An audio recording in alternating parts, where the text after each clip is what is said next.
friends, welcome to my class today. Today we'll see the next procedure, that is nasogastric feeding.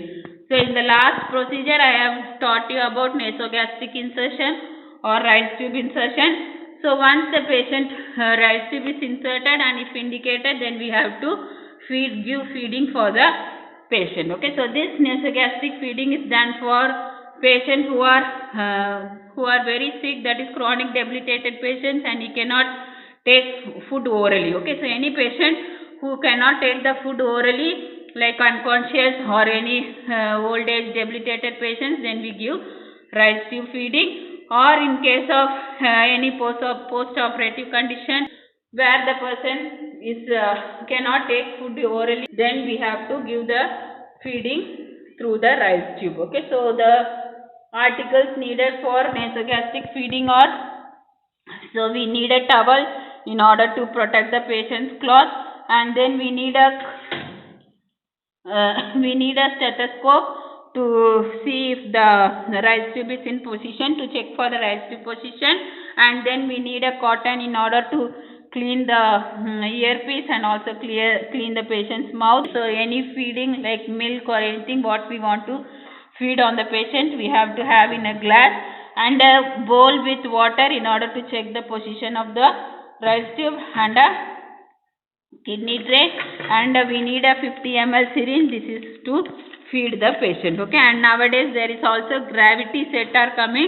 So gravity set is there, then you can connect it to the patient like IV stand. You can connect it with the Rayleigh tube, and every 2 hours you can give feeding by, so the gravity set will have the measurement. So when you open the gravity set, the feeding will go for the patient. Okay, but you have to make sure that the Rayleigh tube is in the patient's stomach. Okay, if there is no gravity set, then at home we have to feed it with the help of a syringe and a kidney tray and paper bag to receive the waste. Before doing any procedure, explain the procedure to the patient. So even if patient is unconscious, patient may hear. So say, hello sir, how are you feeling today? I am going to do a procedure called Rayleigh tube feeding because you are not able to feed orally.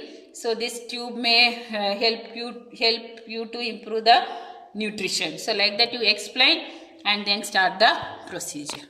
So the steps in procedure are, first you have to wash the hands and come, and then you have to do a preliminary assessment like how many ml of fluid has to be given. Okay, usually they give 200 ml of fluid every 2 hours. Okay, so what feed and also what feeding. Okay, so there are so many protein powders are there that we can mix it within water and also can feed. Okay, so you have to see for the dietitian order what feeding has to be given. Okay, and then with the 3 measures as I taught in Rayleigh tube insertion, you have to check for the position of the Rayleigh tube by aspirating and keeping a bowl of and water, checking for any bubbling, and with the stethoscope you have to check for the gurgling sound. Okay, then you have to put the towel on the patient's body, so in order to prevent the so any aspiration or anything going from the patient's body. Okay, and then you have to, if there is any secretions or anything, then you have to clean it with the cotton and put it in the paper bag. Okay, so once you check that the patient Rayleigh tube is in position, then you have to use a 50 ml syringe for feeding. Okay, so usually 20 or 50 ml syringe is used, and while feeding you remove the pistol. Okay, so this is the piston of the syringe, this will be removed outside. You have to use only the bevel of the syringe. Same way you have to make a kinking while opening the tube, and then you have to insert the syringe. Okay, and you keep on kinking it, and then you have to take the feed. Okay, so now I have water, so you can use milk or any feeding which the patient is there. Okay, and also you should also have a feeding, and also at last in order to clean the tube you must also have a water. We have to pour the feeding in this, and you have to measure it.